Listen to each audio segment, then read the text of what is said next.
Welcome to the Political Philosophy Podcast. I'm Toby Buckle, and welcome in particular to anyone who's joined the show recently. I saw we picked up a bunch of new followers from our last episode, so if you're joining the show through Existential Comics, either with the last episode or this one, welcome. I hope you like it. We cover political philosophy quite broadly, and that includes philosophers, ethicists, political scientists, public figures, anyone who has something interesting to say within that.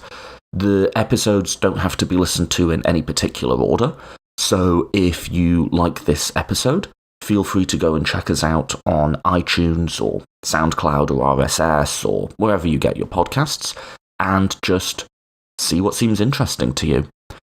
Today's episode will be on the so-called intellectual dark web. Corey Mohler from Existential Comics is back, and we're going to talk about Sam Harris, Jordan Peterson, and Steven Pinker. There was a lot of excitement when I announced this one online, lots of people commenting on social media that they were looking forward to it.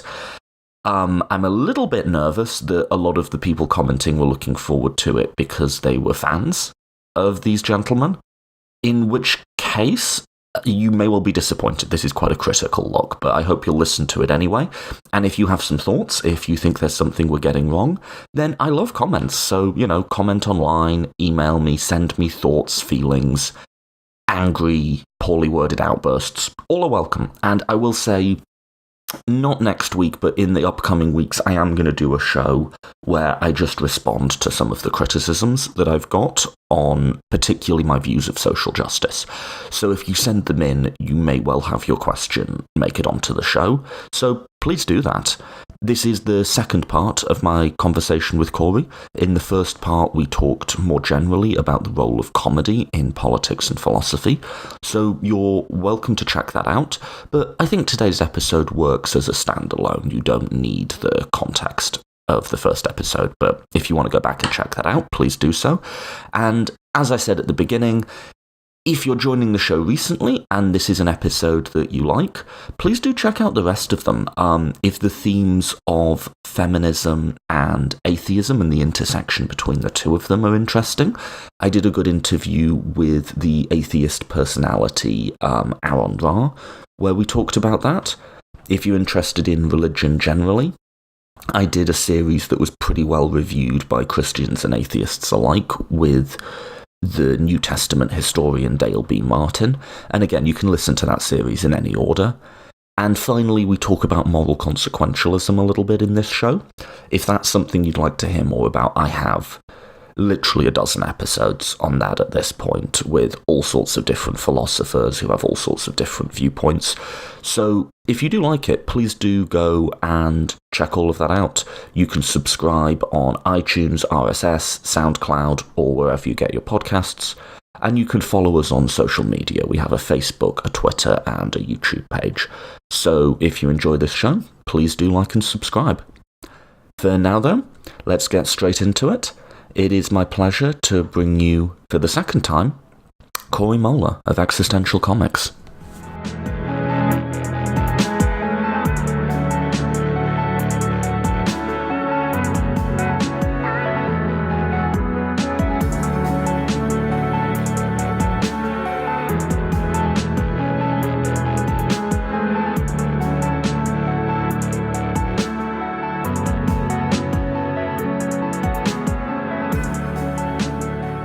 So let's pivot to the next thing we wanted to talk about, which is if you take that view that, the solutions that you would want to put on the table are simply not being voiced, that comedy has let us down in terms of just sort of wallowing in a sort of childlike anti-authoritarianism.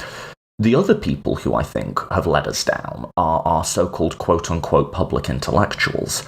So if you take people like the preposterously named intellectual dark web, these are, let's get your view first, but these to my mind are not people who are promoting fundamentally radical ideas about reshaping our society. They're people who have fundamentally conventional ideas, but don't like that they get called racist every now and again. Yeah, it's basically people who have rose to prominence capitalizing on largely young white men's dislike of women and feminism. I mean, that's generally what most of them, like Jordan Peterson or someone, is just his major idea is I hate women. It's what do you make of him as a supposed public philosopher? I don't like to think about him at all if I can help it. He's just, I mean, he's the bottom of the rung for sure. Right. And it's kind of funny. Did you hear he's suing this? I saw. I haven't looked into what's it. What's her name's man? But someone called him a misogynist. She wrote Down Girl. Yeah. She's on my Twitter, like a philosopher. She wrote this very popular book about the logic of misogyny, and she called him a misogynist, which I guess actually she didn't even directly call him a misogynist. But he's suing her, the free speech guy. Now, it's just kind of baffling because his entire project is misogyny. It's so obvious. There's nothing else besides misogyny. There's literally, what are his other ideas? He kind of writes this, he kind of did this little self-help book, Clean Your Room and stuff. It's a joke. But his project is misogyny. That is the project. Well, other thing. Anyone can say, clean your room. His value added is to make you feel like you're being intellectual when you generalize about women in a negative way. And he said stuff like he doesn't think women should even be at work. He doesn't think they should be allowed to wear makeup. I mean, to call him a misogynist is too soft. He thinks society should be he thinks women should be totally enslaved, basically. If you read between the lines, he probably thinks they shouldn't be allowed to work. He probably secretly holds that view, I would almost certainly say, at all. And he probably thinks they should all just be obedient to men. I mean, that he's basically come out and said. To call him a misogynist is just... I can just hear a whole load of alt-right fuckboys saying that we haven't dealt with the nuance of his thought, that it's actually much more complicated than that. Meh. Right, but if you go to the fan bases, I mean, it's just you just take one look at the what's getting posted in his subreddit or something. It's 100% just how women are horrible, and how they hate them. That's all the content. There's no other content. They're not talking about anything else. So it's like, it's a little baffling. Of course he's a misogynist, but I wouldn't even call him a misogynist because he's so much further. Like, there's a lot of people who are misogynists in the world. Yeah, and there's a lot of people who make lazy generalizations about women and stuff. And I'm sure I've been guilty of that myself. Or like, and that could be you could call someone a misogynist for being kind of just like a playboy who sleeps around and doesn't really value women. That's a misogynist. Jordan Peterson wants to reshape the entire world to make women subservient to men. That's not really a misogynist. The ultimate Jordan Peterson quote on this, I forget which interview it was, but someone asked him, so you don't really think women are oppressed today? And he's got this funny little high-pitched voice, hasn't he? He's like, well, no, he gives his answer. And then the interviewer follows up and says, okay, but like, given history and given the fundamental power structure has been patriarchal historically, surely it stands to reason there's still some vestiges of that. And he just doubles down and goes, I think that's the wrong story to tell about human history. Human history's been tough, and men and women have collaborated through it, and the idea that men have been more powerful is just not the right story. So, not content to deny contemporary inequality, he doubles down and denies historical inequality, which is like how... I mean, I think that quote stands to condemn him by itself. You know, what's kind of funny about these right-wing guys is that they can't even come out and say what their ideas are. They always have to hide what their ideas are. It's like, they can't just say, look, and this is his real idea, it's obvious, I support the historical inequality. He thinks biologically or psychologically women should naturally be submissive and men should naturally be dominant. It's obvious he thinks that. He says it all the time. He thinks we should go back and have a more of a society like that. So, but he can't quite articulate, like he's not brave enough, or the environment maybe is not right where he can articulate that. So he has to deny that it even exists while simultaneously kind of talking out the other side of his mouth saying we should be more like that. It was kind of good in the Middle Ages when the women just stayed at home and obeyed their husband, you know? It also allows him to play the victim, which ironically for people who call us snowflakes or whatever, these are the most reactive, oversensitive people in the universe. And that I think he wants a bit of ambiguity, a bit of opacity to be able to sort of say these things, but then when someone calls him a misogynist, to go, oh, my clutch his pearls, my God, do you see what these mean feminists are doing to me? I think they do. They almost want to be able to have. Which brings us to the next person I want to discuss with you, is if Jordan Peterson is at the bottom of the ladder, arguably the sort of king of the intellectual dark web is Sam Harris, who I will admit to, in the manner of a recovering drug addict I have been clean for so long, I used to quite like and listen to for a period. And my reasoning was, when the new atheism thing came on the block, I defended it because I thought it was about time religion, particularly fundamentalist religion, got mocked in the same way as every other big, and I think its roles has been just destructive.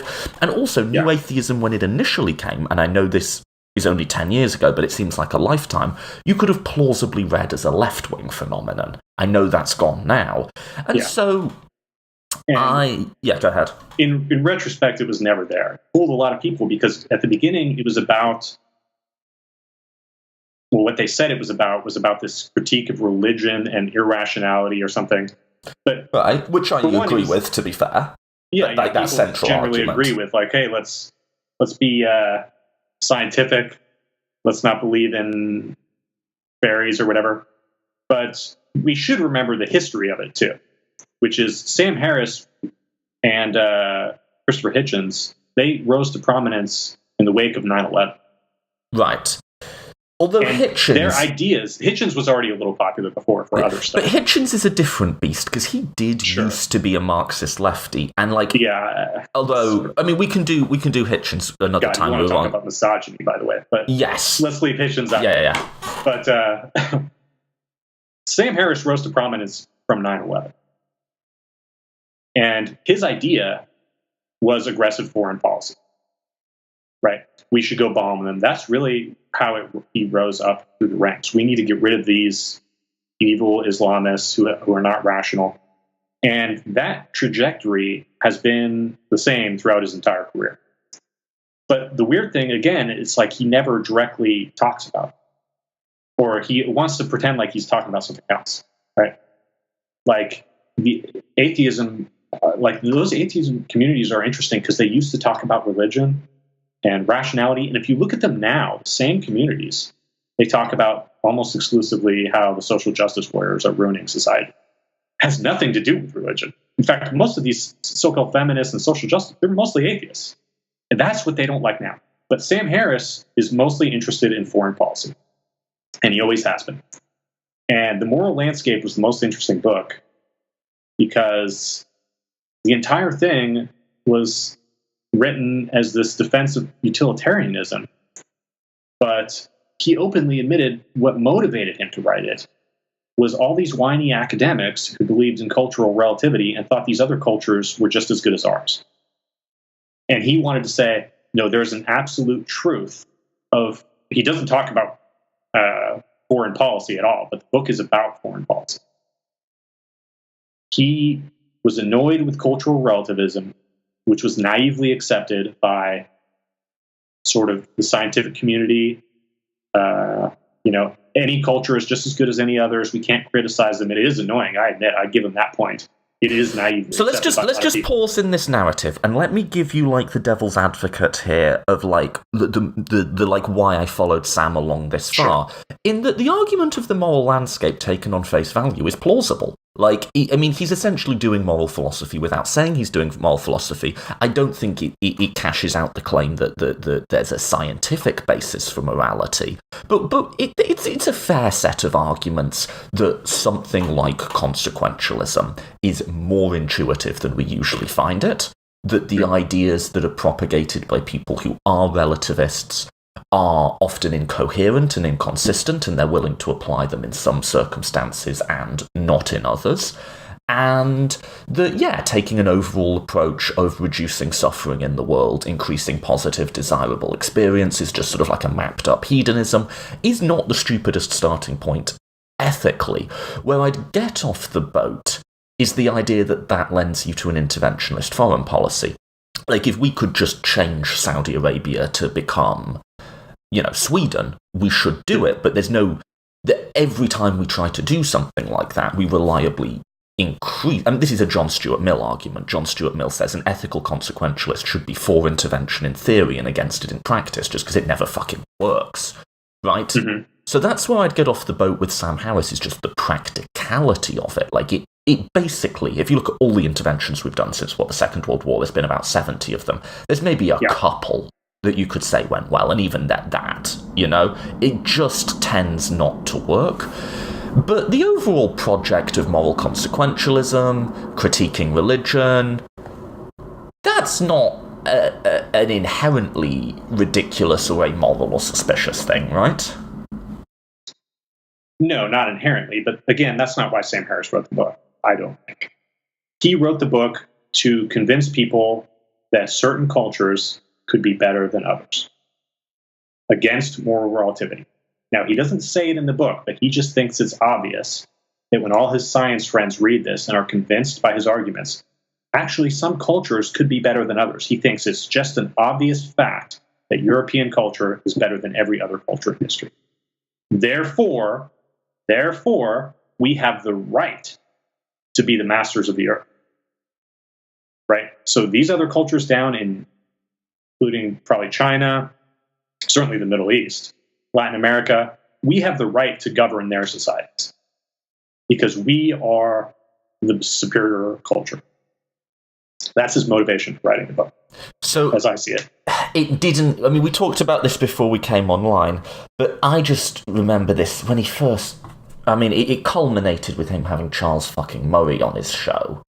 And reviving that whole thing of race and IQ, which, by the way, that if ever there was a meme that didn't need to be back in popular culture, it was that. But I just remember feeling this sinking feeling of fuck. Yeah, I just so misread that guy. Yeah, and because he was very clever in writing, but you didn't. So there's something you saw that I wasn't seeing at the sort of point of the moral landscape. It took me a long time, though. At first, I was in maybe some sort of online communities that would make fun of the moral landscape, mostly for how bad the arguments were, right? Just we don't like consequentialism sort of arguments. No, it's just how badly it's written. I can't remember. I'm trying to remember the exact thing, but probably one of the worst arguments. So let's see if I can get it right. Hopefully, I'm probably not going to get it exactly right. This is a long time ago. But he very briefly brings up David Hume in the book. And Hume has the skeptical argument, the is-ought gap, right? So I'm going to try to get this right, but this is probably the worst argument I've ever heard. Actually, his argument against free will was even worse. That one I'm going to try to remember too. But he says scientists are... So the way we dissolve the is-ought gap is because science has an ought in it that they ought to discover the truth. Therefore, it's gone. And it was like, Sam, that has nothing to do with anything. Why are you even bringing up to give this terrible argument? And so he goes, so therefore there is no is-ought gap because when we do science, we're already doing an ought. And it's that doesn't... Yeah, I don't remember that argument well enough to defend it, and even if I did, it might not be worth defending. A lot of people are for basically. It's kind of funny. Sam Harris is one of these people where a lot of people you can be for consequentialism, and you read this book and you're like, this is just so dumb. Yeah, I mean, he's not writing it for philosophers, though. No, because a lot of the interesting debates in consequentialism are how do you untangle when you want to maximize consequences in an immediate sense, or when do you want to follow a consequence maximizing rule, and how do you sort of that's interesting and tricky, and I've done a bit of on my show of that. The act rule distinction is nowhere in the moral landscape, and I think it would have massively increased the argument's efficacy to at least have been aware of that distinction. Yeah, and he probably doesn't know much about it. He's not very interested. Again, he's not interested in meta-ethics. He's interested in getting rid of moral relativism. And I didn't realize that until I heard him talk about the motivations for writing the book. And I saw, I think, one more book, the book after he wrote. It was a little later, then you kind of can reverse engineer what he was doing in the past. It was very difficult to see at the time. That's why so many people are like, oh, he's against religion. He thinks we should maximize happiness. But it's just not what he's after. And then also, when you see all these new atheists, it's so very suspicious that they all hate feminism. Yes. I'll throw out a good word for Aaron Ra, who got a lot of shit in the atheist community for owning the label feminism I had on my show a while ago. I'll also why? Why did they do it? What's the explanation? You know what I mean? Because it's kind of baffling. You have this atheist community, and here's you have this atheist community, and a lot of their justification for why the West is better. It's always this two-edged sword.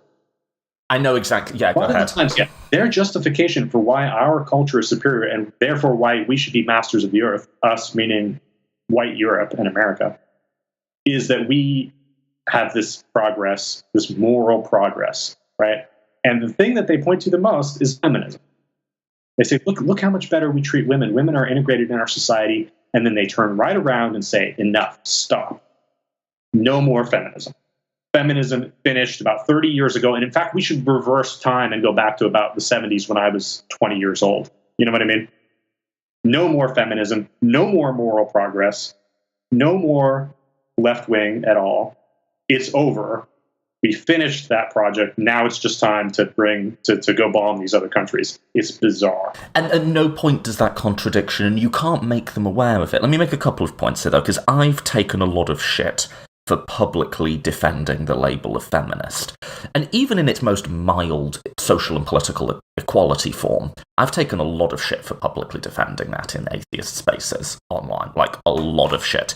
I guess one quick point I'd want to make is that the rightward shift of atheism is only a rightward shift online and in its most prominent commentators. If you look at, like, people who are non-religiously affiliated as a whole in America, they're still like 70-30, broadly a liberal group.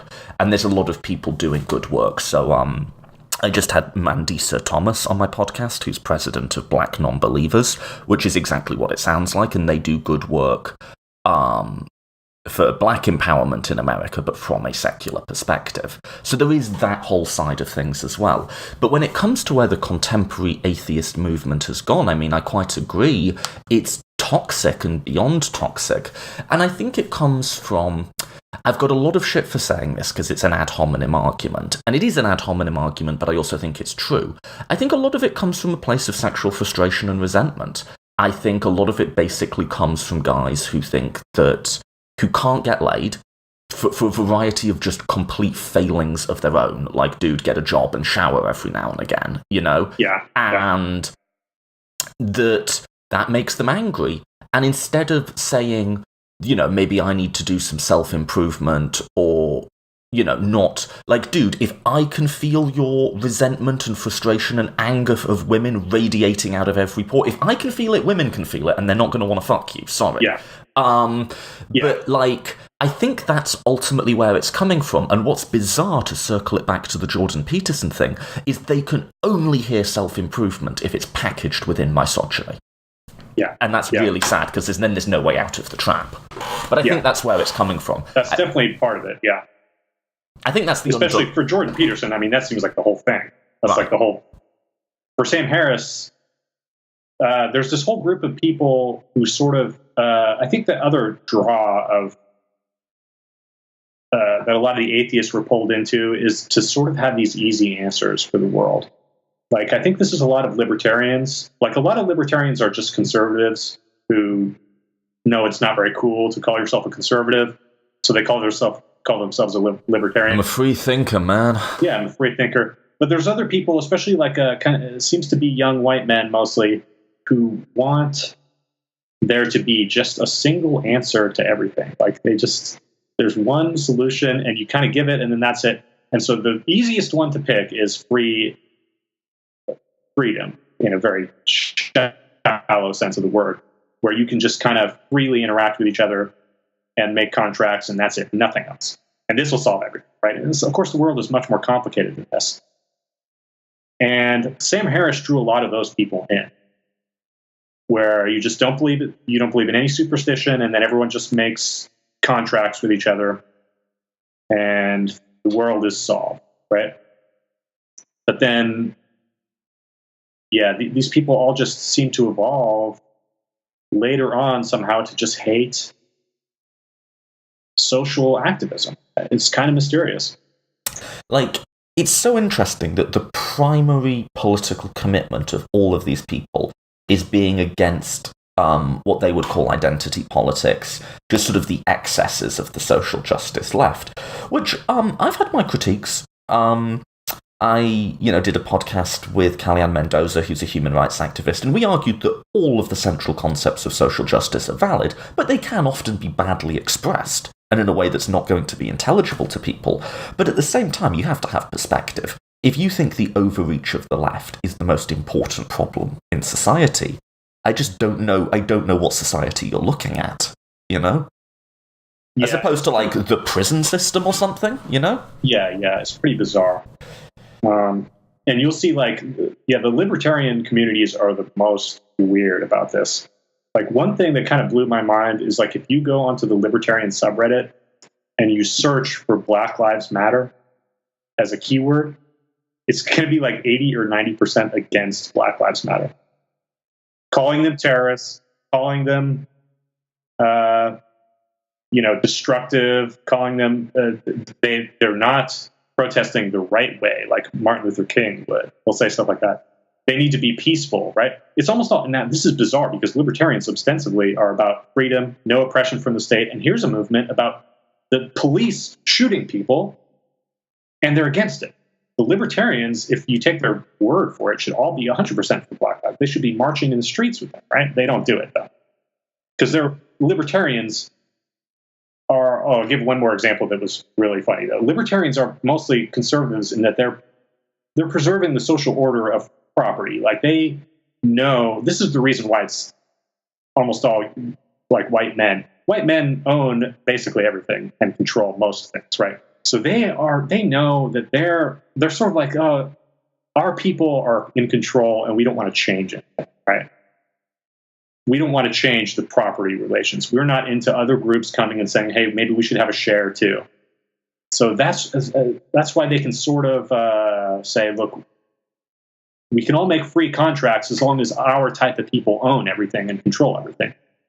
So that's why I guess they're against, like, Black Lives Matter. And that's the most bizarre one. But the other one that was actually funnier is, like, this James Damore guy who was fired from Google? Yes, I do. I hate to talk about this guy too much because he's so stupid. It doesn't seem...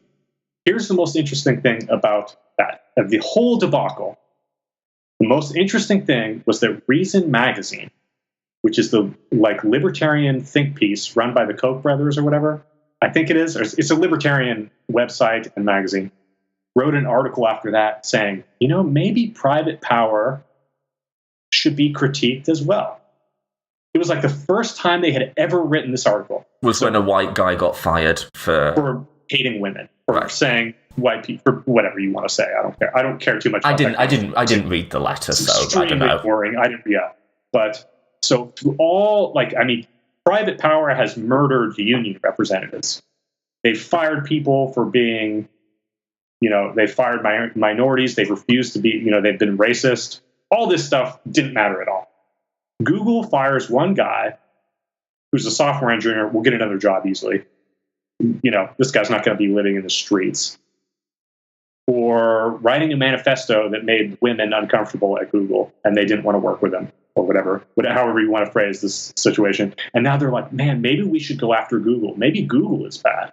Maybe private companies can be bad. So you can see from this, like, libertarians, here's my theory, is that if you were to imagine another world where feminists so feminist social justice warriors owned all the businesses. Like they owned Fox, they owned NBC, they owned GE, they owned Google. And in Silicon Valley, this is going to be possibly a reality where people who are a little more feminist might start owning things and being CEOs and stuff. The libertarians would all not be. They would be critical of private power.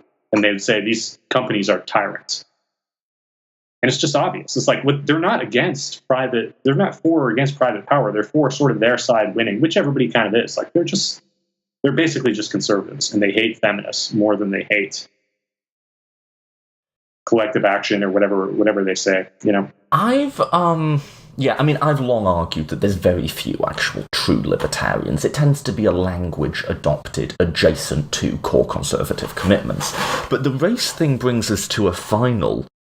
I mean, I think this was kind of the full stop for me on any sympathy I might have for intellectual dark web people, was the open embrace of Charles fucking Murray, who, for people who don't know, is the author of The Bell Curve, and his most famous contribution to social science is the idea that the gap in black-white test scores is genetic. In other words, like, and this is not based on genetics, by the way, this is just based on, like, his interpretation of social science data, which no one else agrees with.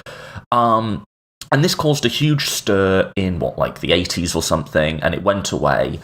And then Sam Harris had him back on his show to essentially argue that black people are genetically inferior, although they were careful not to use. Let's hear out the argument, right? Let's hear out. But here's one final point, and then I'll let you go on this, is I have a conversational-based long-format podcast, right? If you have those, you can have people you disagree with on, but how you interact with that, and I have people I disagree with on all the time, right? But how you interact with that person, it's not having them on that's the endorsement, it's how you interact with them. If you have them on and just give them a platform and never ask them a critical question, like I've had you on and we seem to agree about most stuff, but I put critical questions to you, right? If you never ask a critical question, then you are endorsing it, and you're also giving it a platform. And that's what Sam did, and then he's gone to the mat for it ever since, and culminating in this preposterous little showdown with Ezra Klein. I don't know if you followed that, but yeah, so what's your read on all of that? Because that surprised me. Even if I was already going off Sam Harris, I was like, man, yeah, I didn't realise he was that bad, you know? Here's what I would say about that. Sam Harris was at a point where so the intellectual dark web, he predates that, right? This so-called, he's kind of the first front runner of this. And he always was like, oh, we're sort of, he would maybe be with the Democrats, right? If he had to vote, because he doesn't like these religious people and conservatives or whatever. But as I think he spawned a lot of this too. He was sort of the snowball that, the original snowball that sort of grew and grew. Someone like Jordan Peterson came along, and they were outboxing. They were to the right? Like Jordan Peterson is much further to the right of Sam Harris, and suddenly all his fans were leaving. Oh, you think it's tactical? No, somewhat, yeah. So I think two things were happening. We're seeing people get much more popular to him. Jordan Peterson making making an enormous amount of money on Patreon, on this podcast being very lucrative. Sam Harris was sort of declining in relevance, right? I think he wasn't quite as popular as he used to be. People weren't paying attention to him as much. And he had seen these much further right-wing people rise to prominence. So two things in his mind. One, he's getting kind of outboxed, or boxed out, I should say, by these other people who are rising up. And for two, I think he's realizing now, with the rise of Donald Trump, with the rise of Jordan Peterson, that you can outright say what you weren't supposed to say in the early 2000s. Like, he could have been all along thinking, like, Europeans are naturally more smart, and that's why they've dominated the world. He could have had that. Like, he could have had that idea all along, but he knew, rightfully, you can't just come out and say that, right? You can't come out and say, look, we are genetically smarter than Africa. We are genetically smarter than South America. That's why we should be in charge. So he did this whole, like in the moral landscape, he says, look, our culture has risen and we've become, because of the Enlightenment, we've achieved a culture that gives us status over them. Now he's thinking, like, God, Jordan Peterson is saying women can't wear makeup at work. Jordan Peterson's like, these other guys, Donald Trump, like, look what he's allowed to get away with saying. So he's probably thinking, God, I can just outright, let's see how far I can push this. So he's like, let's have a conversation with someone who, with a racist. And, oh, really, that's an interesting point. Why is it that your research gets shut down? Why you're being censored? Stuff like that. I think he just came to a point where strategically, he felt he had to move to the right to kind of compete. And also, he just felt we're at a time in history where you can say things that you couldn't say 10 years ago. You can be openly racist in a way you couldn't be then. And so he felt more comfortable sharing his true beliefs, which he must have felt all along. I mean, just must have. You think you can reverse? Because when I listen, have you listened to that podcast with Charles Murray? No, I didn't. I read about it. I put myself through it. But I'm pretty sure that he actually believes that. They never come out and say it, but like they just give you all of this evidence that actually, the test gap is genetic. And I think, one, that's just a bad argument, right? The fact that you can't necessarily put a variable to it doesn't mean that the variable isn't there. And these aren't, just to be clear, these aren't geneticists. These are people who have just looked at some social science data and go, gosh, looking at this, it looks like black people are and there's inferior. A lot of criticism of the test itself, too. I mean, IQ tests. Yeah. Who gives a shit, anyway? Yeah, I'm sort of agnostic. I'll throw one thing out there, is there's this really interesting study that when you look at agrarian peasant societies where all of their income comes in at the harvest, their IQs are 18 points higher at the time of the harvest than 6 months later on.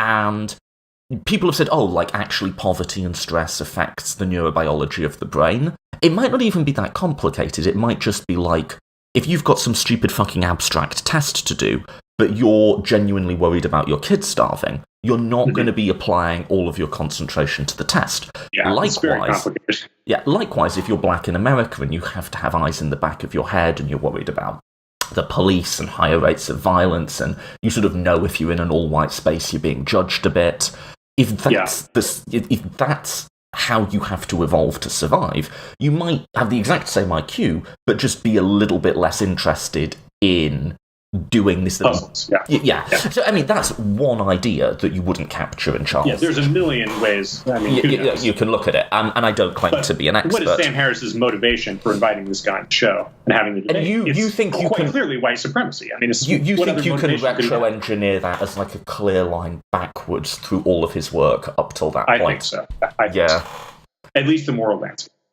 Which makes me feel... I never really read the end of... I don't know as much about the end of Faith, but I've heard it's a pretty... I don't know. I've heard it's pretty bad. The End of Faith has some nice stuff, which I appreciated, because it was in the age of George Bush bashing, like, the Christian right and stuff. Yeah. But there's also a sustained critique of Noam Chomsky for being, like, a cultural relativist and, like, apologizing for... Which he's not, by the way. No, he's not. I mean, did you... His if you can go on like YouTube and look at Noam Chomsky, cultural relativism, he has some really interesting arguments about it. About how it's not, how to even be a cultural relativist, you have to have bounds set to or a moral relativist, I should say.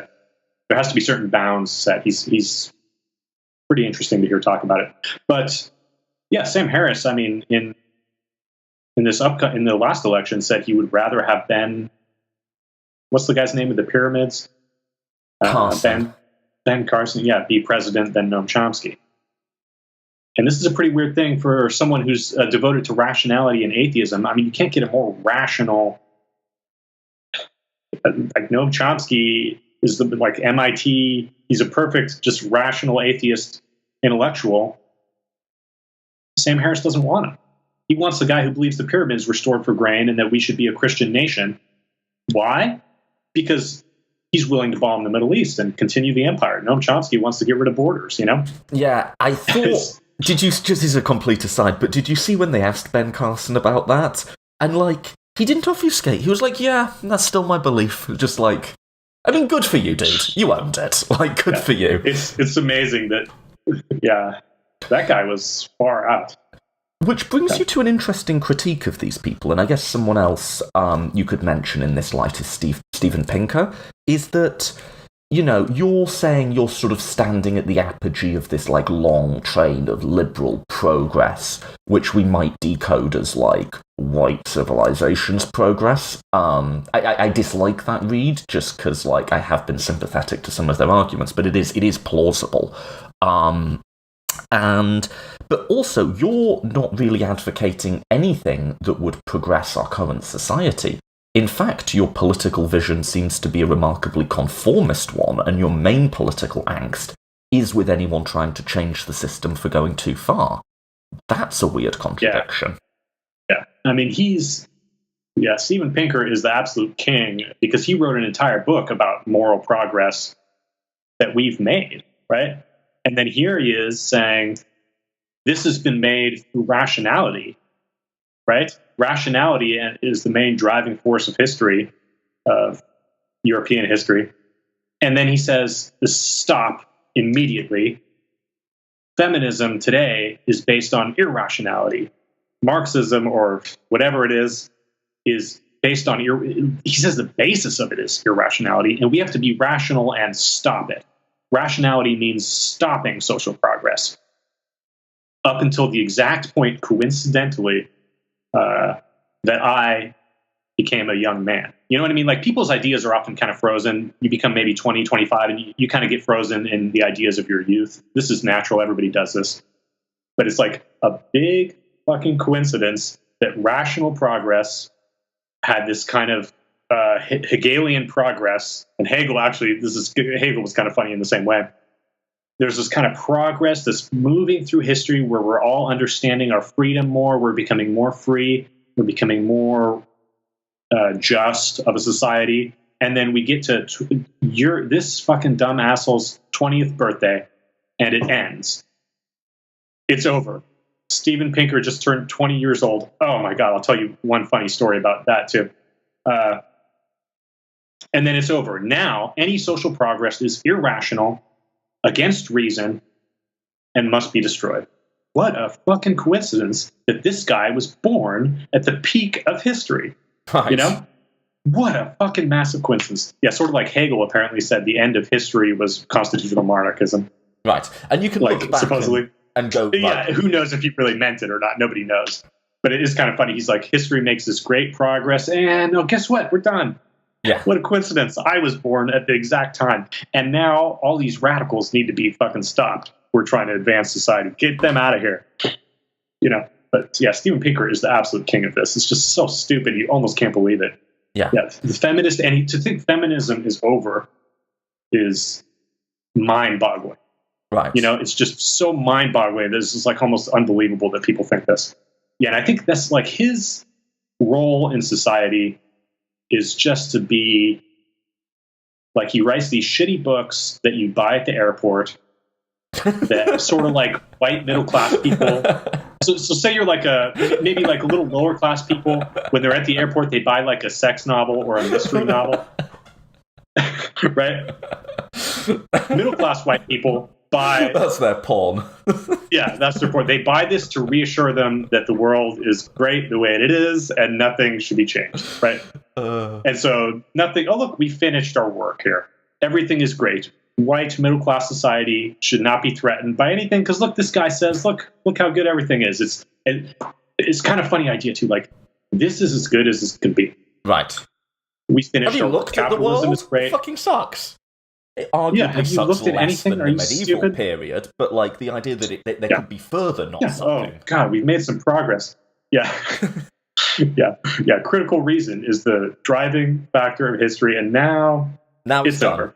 It's done. We finished. Everybody stop what you're doing. All we have to do is extract oil from the Middle East and get them to be, this is all we have to do. It's like, no, you're an idiot. There's also just such a lack of self-awareness, because this goes back to my general thesis that there is just this nasty male sexuality at the heart of a lot of this. Yeah, I think that's true. Yeah, that's true. is that, stop me if I'm wrong, one of the least sexy things about someone, male or female, but usually male, is lack of self-awareness. If everyone's sort of snickering at you and you're the only one who doesn't know it, that is like the least. That is the guy you don't want to fuck, right? Yeah. And that really is the Steven Pinker and Sam Harris to a T. In the their big critique. They're so smart. They think that they're like Sam Harris, especially thinks he's like so smart. It's like, you're a dumbass, dude.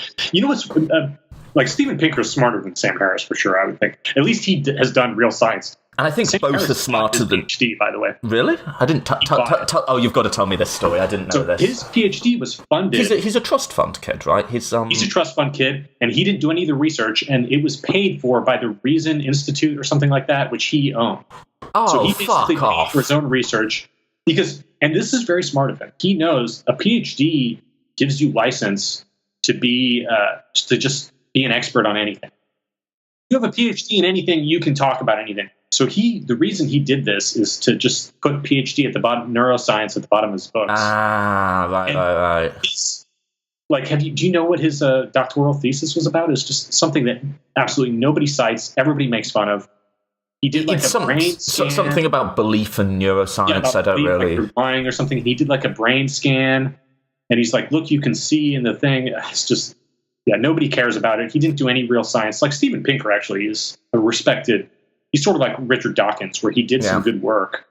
Richard Dawkins was fine until he got on Twitter and then just revealed himself to be a horrible misogynist. But this, by the way, is a good argument why everybody should be forced to be on Twitter. Right. Like Elon Musk, too, has revealed... Didn't you have a little spat with him on Twitter? I had a little spat with Elon Musk. It makes me think, like, everyone's like, man, these guys shouldn't be on Twitter. I'm like, are you crazy? They should all be required to be on Twitter all the time. I want to see I want to see the raw feed from his brain of what he's thinking minute to minute, just tweet it out. It would be amazing. They should all be on Twitter.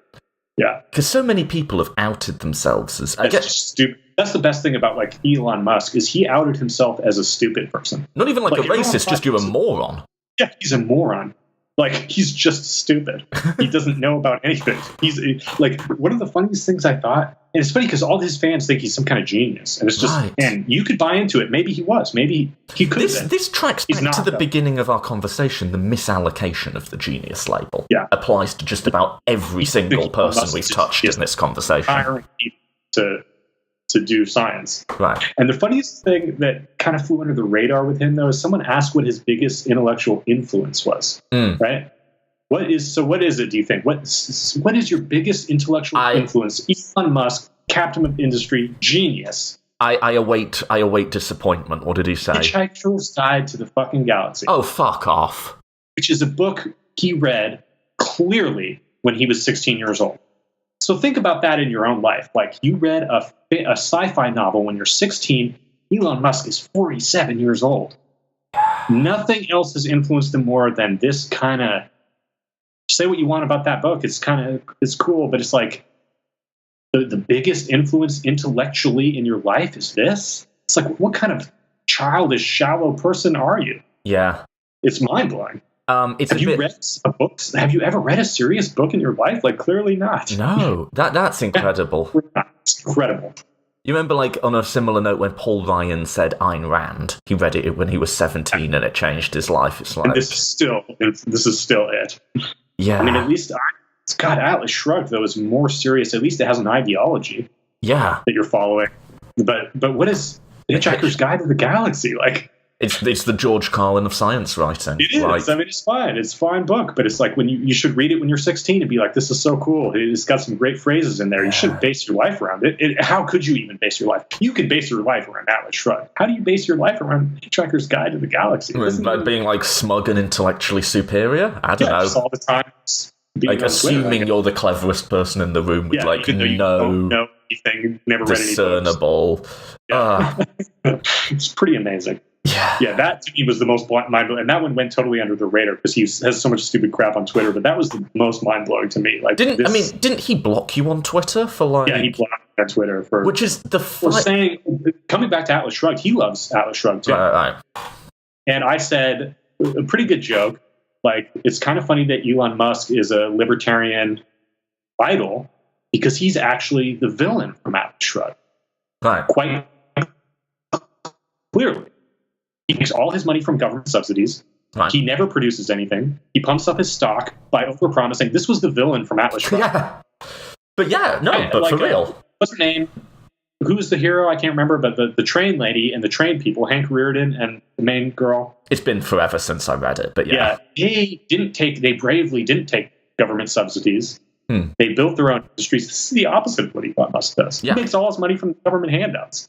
So he did not like that because he loves Atlas Shrugged and he likes to think of himself as what I like to say is, so there's the two Steel guys. One of them was the villain, I think something Tabbert maybe was his name. And then there was Hank Reardon, who was the sexy one.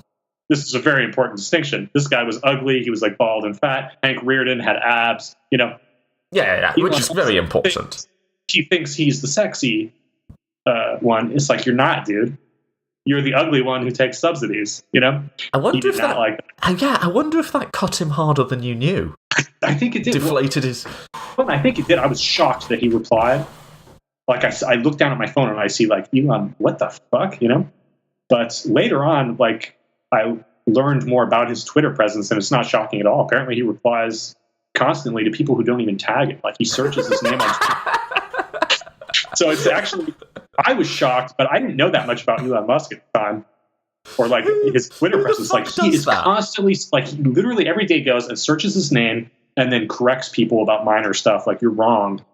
I don't respond to all of my mentions, and I would love a documentary about his life, like The Office style, where they follow him around with cameras. It would be amazing. Yeah, but it would be so much worse than The Office. Too. He might let them do it, thinking that he's going to look great, not realizing he's going to look like a total idiot. I think if there's any TV producers here, you have your next big idea. It'd be amazing. And you would, of course, edit it to make him look bad, and then he would sue you for editing it. Which brings us back to Jordan Peterson. These so-called rugged individualists, these rationalists, these people who are responding to you from a place of reason and not emotion, you understand, have zero ability to have their flaws pointed out. Yeah. Zero. Absolutely zero. And we're the emotional, social justice identity types, but... Same with Sam Harris. Boy, is that guy petulant about criticism. How dare you call me a racist for having racists on my show and agreeing with them? For inviting a racist and giving him an hour to talk about how racism is true. Oh, no, 2 hours. 2 hours that thing went. It's not just being a racist like Donald Trump was a racist because he didn't want black people in his hotels, you know? That's one thing. It's like, this is a guy who's literally directly saying, this isn't like... Sort of like I was saying with misogyny. It's like you can be a misogynist. Like Christopher Hitchens was like, women, you know. Women aren't funny. Women are the gentler sex. They, you know, da-da-da. He was like an old school misogynist. But then you have Jordan Peterson, who's like, has a whole ideology of misogyny. That's his whole ideology. I'll say this for Hitchens, as problematic as he was about anything, you can't see him saying something like there was no historical oppression of women. No, because he wasn't stupid. Right. He wasn't nearly as stupid as some of these other people. Yeah, he would never say that. And again, Hitchens, the purpose of his life was not to advance misogyny as a social institution. That wasn't the purpose of his life. He just happened to be a misogynist, right? The purpose of Jordan Peterson's, his entire goal is misogyny. His goal, that's the purpose of it. He's driving towards misogyny, so it's not like he happens to be a misogynist. It's the same thing with this, racism is one thing. Like, you happen to be a racist. Like, you're an old hotel manager in the 70s, and you're like, I don't want these black people in my hotels. But to devote your life to trying to create a scientific proof of inferiority. That's not really what you would call racism in the normal sense. That's something beyond it, you know? It's like race. That's like white supremacy, you know? Like, that's like being a member of the KKK. You're a white supremacist. It's not like you happen to be racist in a casual sense, you know? They would get offended and threaten to sue us or whatever. But stop me if I'm wrong, you believe white people are genetically superior. How is that? What label could we go other than white supremacist? Like, you literally believe in the superiority without good evidence. Like, what else can we call you? Almost certainly that as a society, we should base our society around these truths. You know what I mean? Like, they think politics and society should be reorganized to be more racist. I mean, that's what they want to do. It's like calling you a racist is like calling your uncle at Thanksgiving party, oh, he's such a racist. God, he says he's racist. Like, that's not, it's so far beyond that. It's comical that they would fight back. Like, it's amazing that Jordan Peterson doesn't have the courage to just be like, yeah, I am. But do you know why I think that is? And what I've increasingly realised, it's always been true of Jordan Peterson, and I'm realising now that it's true of Sam Harris, is that this, ironically, this over-offence taking on their part is a feature, it's not a bug. I used to think that Sam Harris was just very, very thin-skinned, and, he had some interesting ideas, but as soon as someone misrepresented him, and there have been things that have been said about Sam Harris that are unfair back in the day before he really came out as a racist. But that's just part of being a public figure. And he'd get so aggrieved that someone like Glenn Greenwald or whatever was misrepresenting him. And it's like, dude, if you're in the public eye, people are going to talk shit about you. That's just the rules. They're going to read your stuff work. In the worst possible interpretation. I get that in my tweets. I see people read them in the worst possible way. It is pretty annoying. I had someone when I did this podcast on feminism with Aaron Ra, who was obviously very against feminism, little white atheist fuckboy, and wrote me and said, I quote, "You are every bit as bad as Hitler." And I was just like, that's amazing. What can you say to that? But the point is, I used to just think he was thin-skinned. I'm actually starting to think it's actually part of the shtick. In that you stake out a position, say Jordan Peterson, that is just overt misogyny, but you surround it with so much garbage that whenever someone calls you on it, you can sort of make a lateral move and say, that's not really what I meant, right? Yeah. And then, once you've baited them into calling you a misogynist or a racist, because, you were being one, and that's the only accurate way to describe those views, then you get to go, you see how far political correctness has gone. Yeah. I can't have an honest conversation about how men are superior to women without these feminists getting their panties in a twist. I'm being censored. I'm the victim. And I used to just think they were whiny and had no self-awareness. And I think that goes for a lot of the fans. But I wonder if it's actually a bit more intentional than that. Yeah, it's hard to say what's going on in their psychology, But this has always been a big part of these movements. For one, they always think it's bizarre, always. It's kind of incredible that they complain about being censored. Someone who is being invited around on the news, like Jordan Peterson, talking at universities, has a podcast that millions of people listen to, a huge following on social media. He's like, these people who complain about censorship are often the people with the most power to speak in the entire country. You know what I mean? Like, far from being censored, he's got his voice out in front of millions of people. So, out of all proportion to what he has to say. Out of all proportion to So it's always a feature that they have to become the victims. It's the same thing like with these sort of anti-feminist groups where they have to pretend that men are now the victims. Yeah. Men are being victimized. Feminism has gone so far that now men are actually the victims, and these feminists control everything. It's bizarre to think.